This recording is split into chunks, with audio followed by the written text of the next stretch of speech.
Assalamualaikum warahmatullahi wabarakatuh. Waalaikumsalam warahmatullahi wabarakatuh. Yang terhormat Bapak Ibu Guru yang sama-sama berbahagia. Pertama-tama marilah kita memanjatkan puji dan syukur kehadirat Allah Subhanahu wa taala, di mana pada siang hari ini kita masih sempat bertemu di tempat ini dalam rangka berbagi pengalaman tentang praktik baik dan sharing pengetahuan dari kami guru penggerak, calon guru penggerak, saya sendiri Muhammad Nasrul dan Ibu Arfianti, ya, akan membersamai kegiatan kita pada siang hari ini untuk membahas modul 1.4 tentang budaya positif dengan judul menyebarkan pemahaman dan penerapan budaya positif di sekolah.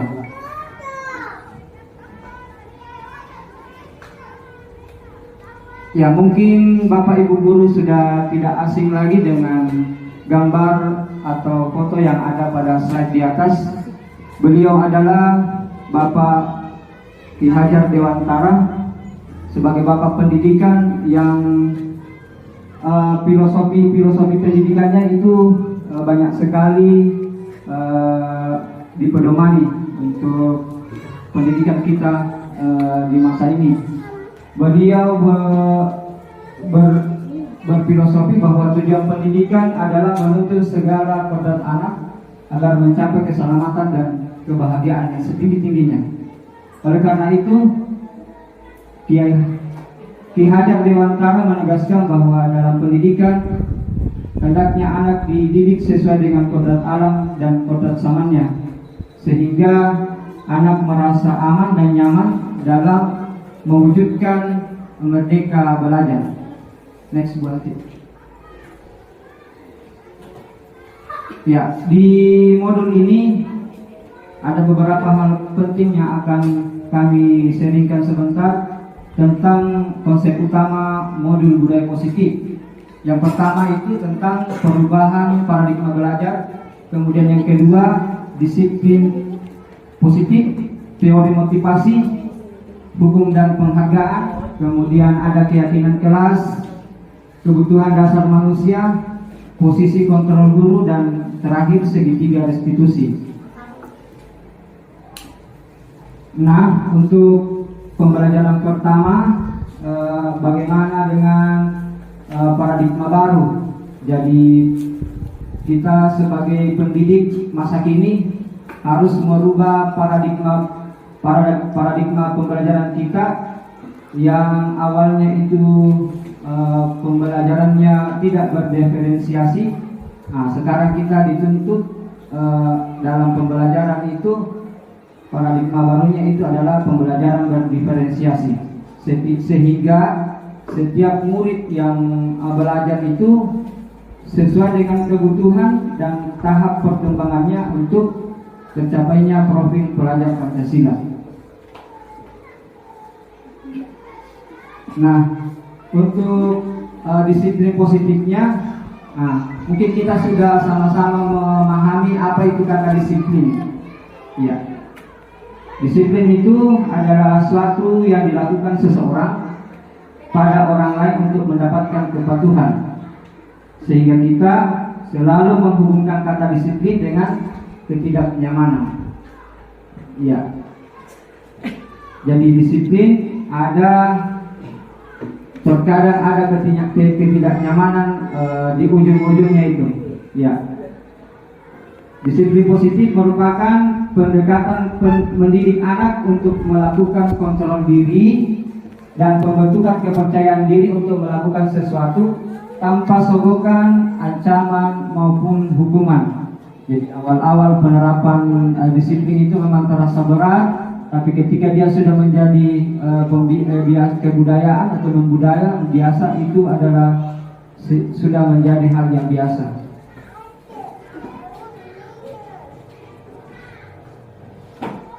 Berikutnya tentang teori motivasi.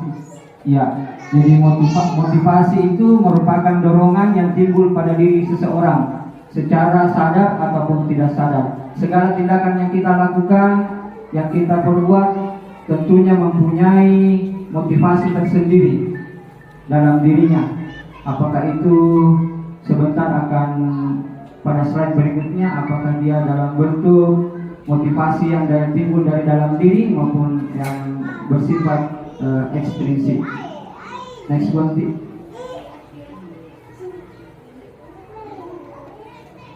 Terkait teori motivasi, ada tokoh motivasi yang menyatakan bahwa ada 3 motivasi perilaku manusia. Tokohnya namanya Dian Gossen. Ya. Motivasi pertama yang timbul itu adalah untuk menghindari ketidaknyamanan atau hukuman. Ya, jadi murid terkadang melakukan perintah gurunya atau melakukan tugas dari gurunya karena dia takut dihukum. Ya, itu motivasi berasal dari luar. Yang kedua, untuk mendapatkan imbalan atau penghargaan dari orang lain. Jadi terkadang murid kita di kelas mau melakukan perintah gurunya atau mau mengerjakan tugas gurunya karena ada nilai, ada imbalan dari gurunya. Contohnya imbalan apakah berupa reward, penghargaan atau nilai yang tinggi dari gurunya. Yang ketiga, motivasi untuk menjadi orang yang mereka inginkan dan menghargai diri sendiri dengan nilai-nilai yang mereka percaya. Nah, ini juga termasuk motivasi yang berasal dari luar. Namun yang ketiga ini adalah motivasi yang motivasi ekstrinsi yang nilainya lebih baik dari yang nomor 1 dan yang nomor 2. Karena yang ketiga ini kesadarannya sudah masuk pada dirinya, bukan lagi dari orang lain. Ya, next buat. Yang keempat, tentang hukuman dan penghargaan. Untuk slide 4 ini saya akan serahkan kepada Bu Anti untuk memberikan sharingnya kepada kita. Terima kasih kepada Bapak Nasrun. Ya, untuk teori yang keempat ini tentang hukuman dan penghargaan. Ada pakar yang mengatakan bahwa yang bernama Alif Kohn yang mengungkapkan bahwa penghargaan maupun hukuman adalah cara-cara mengontrol perilaku seseorang yang menghancurkan potensi untuk pembelajarannya yang sesungguhnya. Selanjutnya, Kohn mengemukakan beberapa pernyataan dan hasil pengamatannya selama ini. Kita selalu mengatakan bahwa penghargaan itu sebagai salah satu cara ya untuk memberikan motivasi kepada anak-anak. Memang, tetapi pemberian motivasi ini bisa saja menghancurkan atau membuat anak-anak tidak sukses atau menghancurkan potensinya. Contohnya saja, pada saat kita memberikan penghargaan, pasti murid-murid akan bersaing di kelas ya Bapak Ibu. Ya, murid-murid pasti bersaing. Mereka akan menjadi orang yang egois, tidak mau lagi membantu temannya, karena mereka akan mengatakan bahwa wah kalau saya duluan, saya akan mendapat reward. Jadi dia akan menjadi pribadi yang egois. Kemudian jika suatu penghargaan diharapkan, namun tidak diberikan, maka anak-anak akan merasa kecewa. Mereka akan tidak mau lagi termotivasi untuk melakukan pekerjaan itu. Ya, itu salah satunya. Ya, berikutnya Pak. Ya, jadi di sini ada perbedaan antara hukuman, konsekuensi, dan restitusi. Ya, hukuman ini guru menghukum murid dengan memberikan, jika murid tersebut melakukan pelanggaran, guru memberikan hukuman. Kemudian ada yang namanya konsekuensi. Konsekuensi itu sesuatu yang diberikan guru jika anak-anak melanggar aturan. Kemudian ada yang namanya restitusi. Ya, restitusi ini guru menyatakan keyakinan kelas dirinya untuk membantu murid menyelesaikan masalahnya. Nah, jika hukuman ini salah satu contohnya anak-anak tidak mengerjakan PR misalkan. Ya, jika hukuman anak-anak itu disuruh misalkan kamu tidak mengerjakan mengerjakan PR. Nah, silahkan keliling lapangan dulu nak, atau jalan jongkok di jalan. Itu termasuk hukuman karena itu tidak sesuai atau tidak sesuai dengan pelajaran. Beda kalau konsekuensi. Misalkan untuk pelajaran olahraga anak-anak terlambat, maka disuruh keliling lapangan itu konsekuensi karena sesuai dengan pelajaran. Ya, kalau tidak mengerjakan PR di sini, guru memberikan konsekuensi untuk mengerjakan PR pada saat istirahat. Ya, itu masuk konsekuensi. Ya, restitusi, guru menanyakan keyakinan pada dirinya, ditanya untuk membantu murid menyelesaikan masalahnya. Kemudian guru terbuka dan murid menghormati dirinya dan orang lain. Misalkan anak-anak ditanya, "Nak, kenapa tidak kerja PR? Apa masalahnya?" Kemudian ditanyakan, "Bagaimana caramu untuk memperbaiki kesalahanmu ini? Apakah ini sesuai dengan keyakinanmu?" Itu yang termasuk restitusi. Jadi restitusi itu satu cara untuk membantu anak-anak menanyakan keyakinan yang ada dalam dirinya, kemudian memperbaiki kesalahannya. Ya, kemudian konsep disiplin dengan identitas gagal ini ada dua, hukuman dan penghargaan. Seperti yang saya kemukakan tadi, yang mengatakan bahwa pemberian penghargaan itu sebagai motivasi. Ya, itu sebagai motivasi, tetapi jika dilaksanakan secara berkepanjangan, itu akan menjadikan identitas gagal. Karena anak-anak akan berbuat jika ada penghargaan yang diberikan. Jika tidak ada penghargaan, mereka tidak akan melakukannya. Itu. Nah, hukuman ini bersifat menyakitkan, tidak nyaman. Murid akan merasa takut. Kerja PR, sebentar mereka kerja. Nah, kemudian bersifat memaksa. Kemudian murid menyembunyikan masalahnya dan murid menjadi rendah diri. Misalkan ditegur langsung di depan temannya, pasti murid-murid akan merasakan rendah diri karena langsung. Alangkah baiknya kalau dilakukan restitusi, dipanggil, kita bicara berdua. Nah, kemudian ya, ini konsep disiplin dengan identitas sukses itu ada konsekuensi dan restitusi. Konsekuensi sifatnya penguatan jangka pendek. Kemudian ciri-cirinya perlu monitoring yang berkelanjutan, kemudian stimulus respon, murid menghormati peraturan, dan kehilangan waktu untuk merenungi kesalahan. Karena ini memang konsekuensi yang harus diterima pada saat dia tidak melaksanakannya. Kemudian restitusi. Nah, ini yang cara yang lebih baik dari konsekuensi dan hukuman. Restitusi di sini murid akan bertanggung jawab atas kesalahan yang dia perbuat. Kemudian dia fokus pada pemecahan masalah yang jangka panjang. Ya, untuk kedepannya, mungkin dia tidak akan mengulangi jika sudah ada keyakinan dalam dirinya. Kemudian murid menghormati dirinya dan orang lain. Murid merasa bersemangat dan memperbaiki kesalahan-kesalahan yang telah dibuat.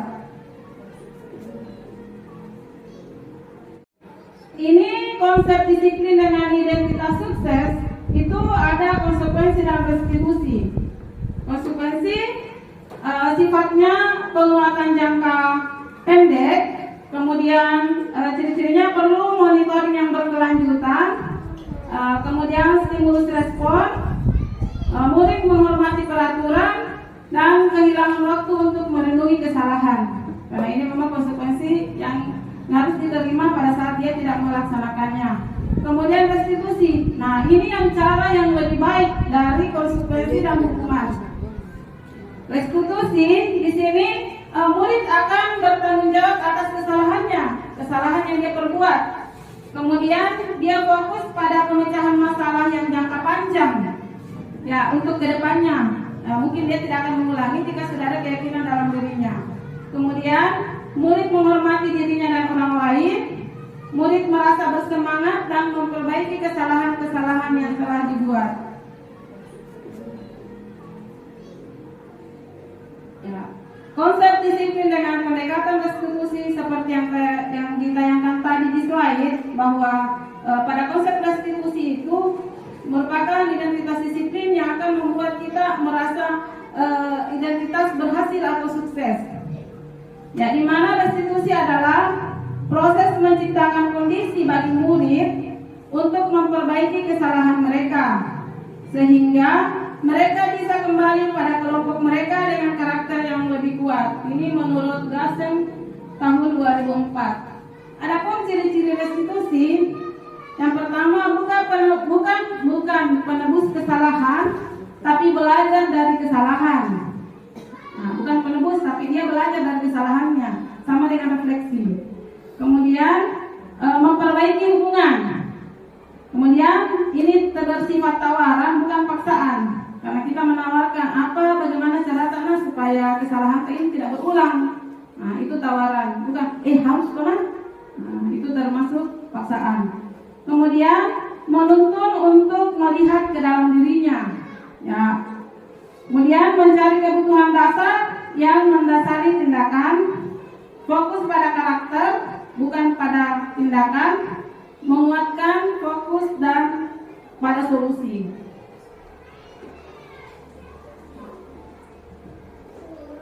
Kemudian ini yang kelima, yaitu keyakinan kelas.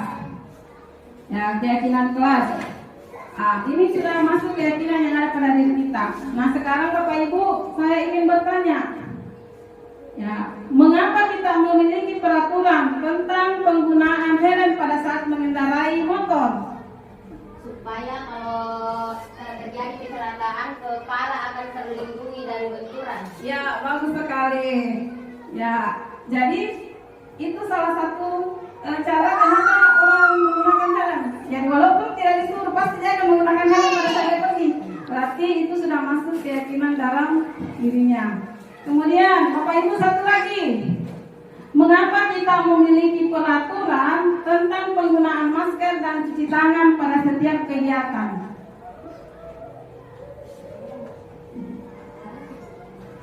Ya, mengapa menggunakan masker? Bapak Ibu,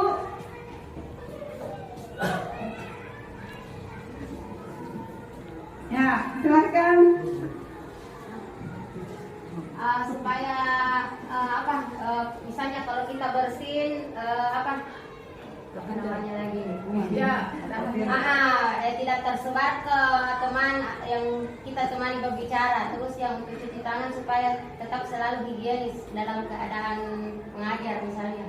ya, itu ya yang diyakini oleh Ibu, sehingga selalu memakai hand sanitizer dan memakai masker saat sakit atau batuk. Ya, itu termasuk keyakinan. Jadi kalau sudah ditanamkan di dalam diri, pasti akan selalu memakai masker. Ya. Ya. Sekarang kita lihat apakah itu keyakinan. Kan sudah ditanamkan tadi, pasti dia menggunakan masker kalau mau pergi-pergi. Pada saat pandemi dulu kan karena takut kena corona. Ya, jadi sudah ada keyakinan, nanti tidak pakai masker. Nah, itu salah satu penanaman. Keyakinan yaitu nilai-nilai kebajikan universal yang disepakati secara tersirat dan tersurat, lepas dari latar belakang suku, negara, bahasa maupun agama. Nah, nilai-nilai kebajikan bahwa menekankan pada keyakinan seseorang akan lebih memotivasi seseorang dari dalam. Seseorang akan lebih tergerak dan bersemangat untuk menjalankan keyakinan daripada hanya sekedar mengikuti serangkaian peraturan tertulis tanpa makna, sama dengan tata tertib. Ya, tata tertib itu akan dilanggar. Apabila banyak tata tertib akan dilanggar jika belum ada keyakinan dari dalam diri. Kemudian bagaimana pembentukan keyakinan kelas? Ya, caranya keyakinan kelas ini lebih abstrak dari peraturan. Kemudian berupa pernyataan yang universal, menyeluruh, dibuat dalam bentuk positif. Misalkan jangan keluar nak, masuk Ina, atau jangan lari-lari di depan kelas, nanti jatuh. Nah saja kalau keluar kelas jalan dengan hati-hati. Kemudian berikutnya sedikit saja agar mudah diingat, tidak usah terlalu panjang, ringkas saja. Kemudian sesuai dengan kondisi kelas dan sekolah agar mudah diterapkan oleh semua warga kelas. dan dilibatkan pada saat membuat keyakinan sekolah. Kalau keyakinan kelas itu seluruh siswa yang ada dalam kelas. Nah, untuk kebutuhan dasar manusia, mungkin Bapak Muhammad Nasrul melanjutkan. Ya, Bapak Ibu guru masih semangat sampai saat ini? Masih Ya. Semangat pagi. Pagi. Oke. Ya, walaupun situasinya sudah siang, semangatnya harus seperti pada waktu pagi hari. Baik, lanjut untuk slide berikutnya terkait kebutuhan dasar manusia. Jadi ada 6 kebutuhan dasar manusia. Yang pertama adalah kebutuhan bertahan hidup. Yang kedua, kebutuhan akan kasih sayang dan rasa diterima. Kita semua pasti mau disayangi dan mau dikasihi. Penguasaan. Kebutuhan yang keempat kebebasan, dan yang kelima adalah kesenangan. Jadi ini 5 kebutuhan dasar manusia yang merupakan hak dari manusia. Untuk 5 posisi kontrol restitusi, yang pertama penghukum, ya. Yang kedua pembuat rasa bersalah, kemudian sebagai teman, kemudian sebagai pemantau, dan sebagai manajer. Kita sebagai pendidik harus memahami kelima posisi kontrol restitusi ini dalam pembelajaran.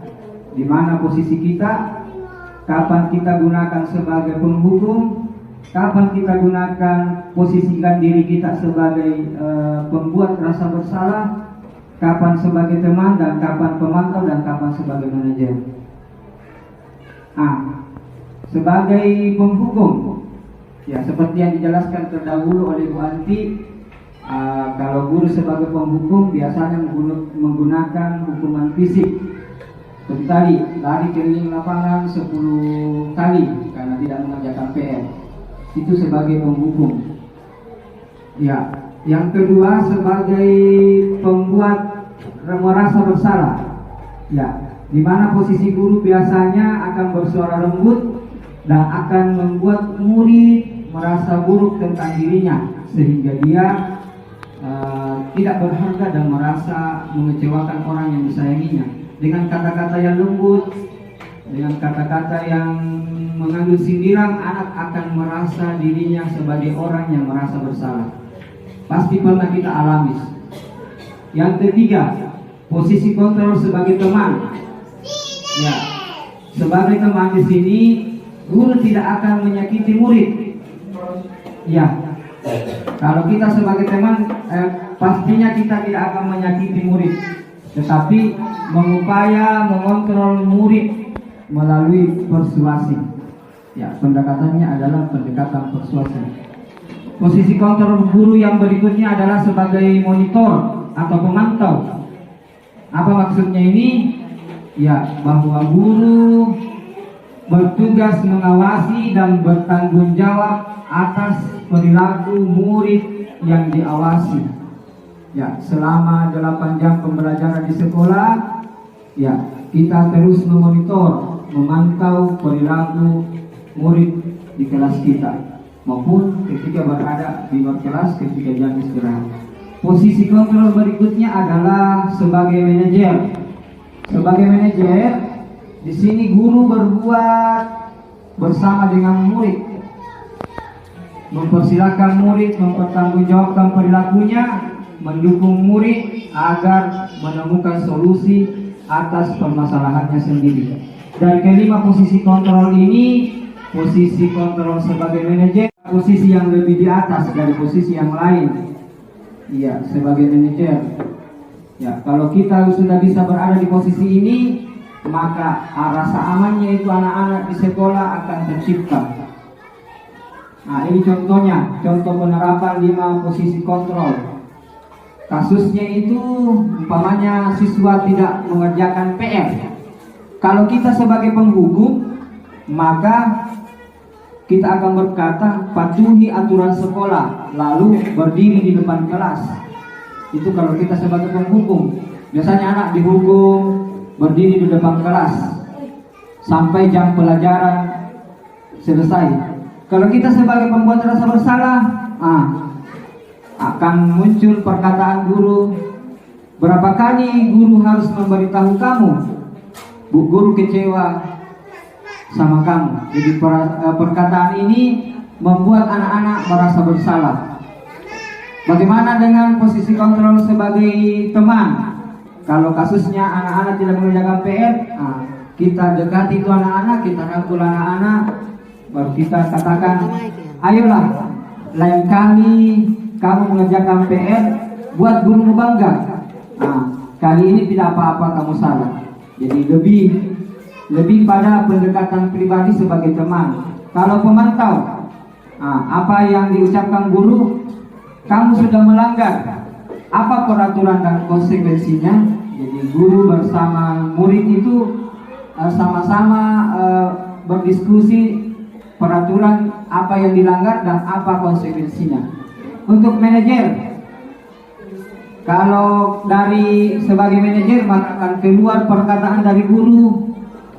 Apa kamu tahu kesalahanmu? Kira-kira bagaimana kamu akan memperbaiki kesalahan ini? Nah, guru sesuai kasus yang terjadi dikaitkan dengan 5 posisi kontrol guru. Berikutnya segitiga restitusi. Jadi mungkin ini istilah baru bagi kita tentang restitusi. Ya, itu adalah menciptakan kondisi bagi murid untuk memperbaiki kesalahan mereka, sehingga mereka tidak kembali kepada kelompoknya dengan karakter yang lebih kuat. Melalui restitusi, ketika murid berbuat salah, guru akan menanggapi dengan cara yang lebih atau memungkinkan murid untuk membuat evaluasi internal tentang apa yang dapat mereka lakukan untuk memperbaiki kesalahan dan mendapat kembali harga dirinya. Ya, itu pengertian dari restitusi. Ada 3 langkah atau 3 segitiga restitusi yang kita kenal. Yang pertama adalah menstabilkan identitas. Ya. Yang kedua, memvalidasi tindakan yang salah. Kemudian yang ketiga adalah menanyakan keyakinan. 3 ini adalah 3 restitusi kita kenal. Mana contohnya? Ketika anak-anak berbuat salah, maka untuk menstabilkan identitasnya, kita akan berkata, berbuat salah itu tidak apa-apa. Tidak ada manusia yang sempurna. Saya juga pernah melakukan kesalahan yang sama. Kalau untuk memvalidasi tindakan yang salah, maka muncul dari perkataan gurunya, padahal kamu bisa melakukan yang lebih buruk dari ini. Kamu pasti punya alasan mengapa melakukan hal itu. Jadi guru meng-cross check, mengkonfirmasi kenapa murid melakukan kesalahan tersebut. Yang ketiga, menanyakan keyakinan. Contoh kalimatnya, apa yang kita percaya sebagai kelas atau keluarga, kamu mau jadi orang yang seperti apa? Ya, itu untuk menanyakan keyakinannya. Lanjut.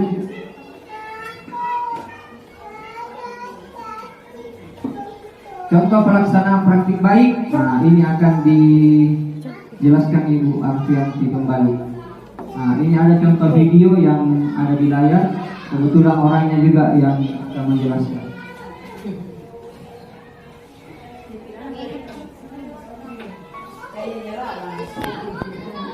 Ini contoh pelaksanaan praktik baik, salah satu bentuk restitusi.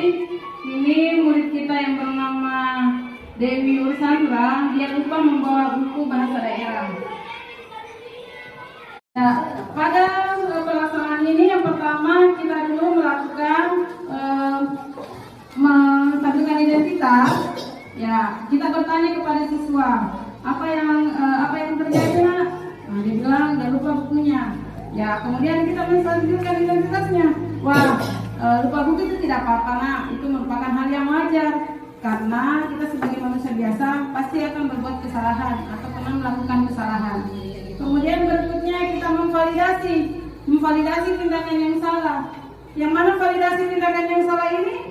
Nah, kita menanyakan apakah ini sesuai dengan peraturan atau keyakinan kamu. Jika dia mengatakan tidak, ya kita ini memvalidasinya, menanyakan mengapa kamu melakukan hal itu. Ya, kemudian ditanyakan. Kemudian yang ketiga menanyakan keyakinan, apakah ini sesuai dengan keyakinan kamu. Jika dia mengatakan bahwa ini tidak sesuai, nak, tidak sesuai bu, nah apa tindakan yang harus kamu lakukan supaya sesuai dengan keyakinanmu atau untuk memperbaiki kesalahan yang telah kamu lakukan. Ya itu. Setelah itu dia menemukan solusi bagaimana untuk melaksanakan kegiatan ini, melanjutkan supaya dia tidak melakukan kesalahan yang sama. Kemudian kita lanjutkan dengan memberikan bahwa kamu akan menjadi orang apa nantinya. Ya itu ya Bapak Ibu. Ya. Sekarang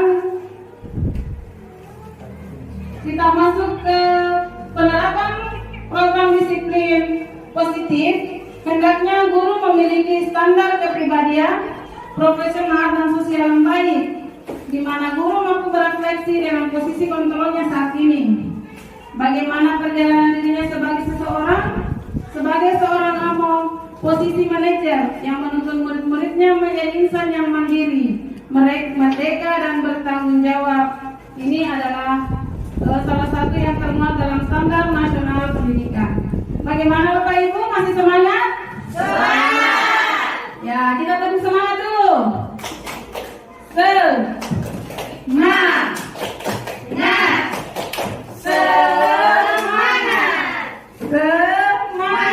Nah, itulah salah satu praktik-praktik baik yang kita lakukan di sekolah. Semoga sesi belajar kita hari ini masih bermanfaat sehingga dapat mewujudkan profil pelajar Pancasila. Ya, demikian. Billahi taufiq wal hidayah. Assalamualaikum warahmatullahi wabarakatuh. Waalaikumsalam warahmatullahi wabarakatuh. Ya, terima kasih ya Bapak Ibu atas partisipasinya untuk kegiatan kami hari ini melaksanakan praktik baik. Ya, sekali lagi saya dan Pak Nasrun mengucapkan terima kasih yang sebesar-besarnya atas kesempatan dan kesediaan Bapak Ibu melaksanakannya, mengikuti kegiatan ini.